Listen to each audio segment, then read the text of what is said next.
Pozdrav svima! U današnjoj epizodi smo upitali Aleksandra kako doći do peršonumera. Spomenut će posao, studiranje, brak i azil. Pa poslušajmo. Da li mi možeš reći kroz svoje iskustvo kako non-EU građanin može doći do PN broja ili SN broja? Da li znaš ti taj postupak? Do personnumera ili do samordningsnummer. Tako je. To ti je privremen broj, to je ili coordination number, to ti je za plaćanja ili takse, ili ako imate posao, ili ako ste studenti su se to dobili. Pa po jedan, reći ću ovako da je isti proces, sličan proces kao i za EU građane. Znači sličan je proces, malo neke, znači samo razlike ima. Na primjer, evo podsjeću za van EU, imate mnogo vrste načina da dođete u Europu. Na primjer, prvi način, ne dobar način je kao ja, što sam radio putem azila. Morate da bi to radili, morate da imate veoma jaki dokaza, jer azil nije samo zbog rata, ima različitih vrsta azila, ako ste diskriminirani politički, ako ste imali problema zbog svoje seksualnosti ili ne znam, bilo čega, problema u državi, znači to piše tamo na sajtu za azil u svakoj zemlji. Morate da se pripremite, što se kaže, ovako, znači zakonski, da čitate dosta o zakonu i Ženevskoj Dublinskoj konvenciji za azilante, ali to je veoma veliki proces.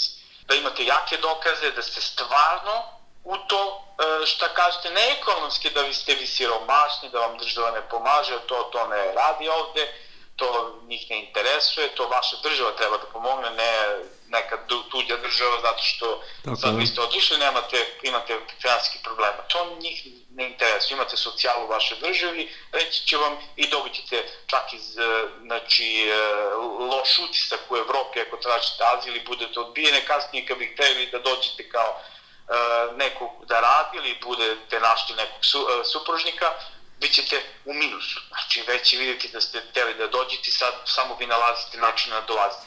To nije dobar način ako želite da ostanete u Švedskoj.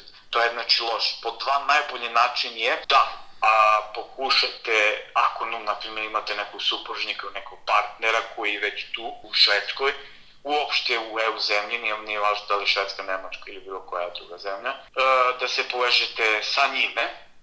Naravno bolje bi bilo ako ste stvarno u vezi sa njime, da se venčate, to bi bilo najbolje, da dokažete time da ste venčani, da naravno ta osoba koja vas dovodi, da li je muška ili ženska, nije važno, ona mora da ima, znači, određenu stambeni prostor, znači dovesti koliko ona već ima unutra, da li je sama ili ima, na primjer, još nekoga u tom stanu, da svaka osoba, uglavnom, na primjer, ako ona je jedna i dolazite vi, znači vi morate da imate minimum, ja mislim, ne znam, jednu sobu ili da određene kvadrature, sad to tačno ne znam koliko, ne mogu da tačno kažem, ali to isto piše na sajtu migracije, možete da pitate, da ta osoba posjeduje income, šta znači, to znači račun, da ona može sama sebe da izdržava i da dokaže da ona sama sebe može da izdrži u Švedskoj. Znači da može da plaća svoje račune, da ima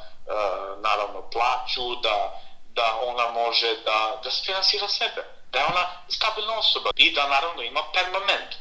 Ne mora da znači da ima permanent, može i da nema, može da je i u toku dobivanja, ali na primjer da ima stalan posao ili neki posao koji će da dokaže da će ona imati godinu, 2-3 ugovora, da će ona imati u to vreme posao, da neće biti, ne znam, na račun državi i to. Mm-hmm. To je veoma važno i ako je ona švedski državljanin, mm-hmm, ako ima švedske papire, onda ta osoba koja se spaja sa tom osobom, ona mora da čeka u zemlji odakle dolazi. Znači Bosna, Srbija, ne znam odakle, znači van EU-a. Ako je ona iz EU-a, ima stalne papire, na primjer Hrvatica, Poljakinja, znači samo ne Šveđanka, onda ta osoba može da dođe u Švedsku i da čeka ovde, u Švedsku, da ne napusta zemlju Švedsku, znači da ona ili on može da čeka ovdje u Švedsku po zakonu, znači EU-a. Mm-hmm. To je zakon, znači te ljudi gledaju kada se spajaju da nalaze takve osobe, znači onda neće biti odvojeni, bit će tu povezani, živjet će zajedno i naravno zbog toga će ona migracija odobriti to, jer ta osoba ima stan, ima inkom, zašto nije problem da ona sedi ovdje, ali ako je švedski državljanin mora da ide dole, to je po zakonu švedski, te mora da čeka dole, to koliko čeka to zavisi od migracije. Isto to važi i za EU građana. Znači, ako on dolazi. Slična procedura. Samo što EU građanin ima olakšanje da on može sam da dođe da traži posao, gde van EU ne može. Znači, EU građanin može lepo da traži sam da dođe da traži posao, da se ode do ovog biro za zapošljavanje, da traži posao, da se prijavi tamo. Ali ja mislim da on može da bude 6 meseci. Naravno, i on isto mora da pokaže da ima svoje financije, da može sebe da finansira, da radi neki stan. I naravno da sedi to, niko neće odmah da mu da socijalu i to jako je evropski građani, znači to ima neka pravila. U tih 6 meseci, ako nema on posao, on može da počne da studira i da dobije opet taj samordningsnumer, isti kao što dobiju zemlje van EU-a.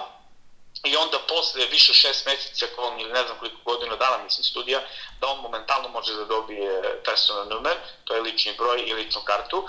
Ako, na primjer, u tih 6 meseci on nađe posao, opet on mora da radi više od 6 meseci da bi dobio lični broj. Znači, to se tiče ljudi koji dolaze iz EU-a, a za građane što se tiče van EU-a kao što sam ja, malo je drugačiji proces. Znači mogu da objasnim za mene. Kada sam došao 2015. ja sam bio kao migrant, onda sam dao sve podatke o meni, dao sam pasoš, ličnu kartu, vozačku dozvolu, sve te dokumentacije, da pokažem da sam to, ja nisam krio, kao i emigranti koji dolaze iz druge zemalje koji nemaju ni imena ni ništa. Zbog toga sam posle meseci po dana dobio na LM Kurt, to je LM karta za emigrante, dobio broj 7 gdje piše at und, to je znači da imaš pravo da radiš, čekaš odgovor na tvoj status.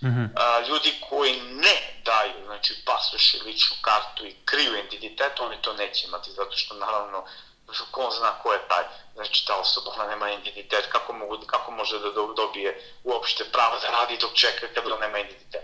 Znači to nije dobro. To su mnogi ljudi radili, zato nikad nisu imali poslove i čekali ovdje kao migrant, bili na račun države i nisu radili. Ja sam odmah poslije mjeseci i po dana dobio znači tu radnu dozvolu, imam sam pravo da radim, da odlazim kod poslodavaca i da tražim poslove. Možete slobodno nakon ovoga pitati u komentarima ako vas još nešto zanima, pa ćemo vam pokušati odgovoriti na ta pitanja. Ukoliko vam se svidio video, razmislite o tome da se pretplatite jer uskoro dolaze nove informacije o Švedskoj.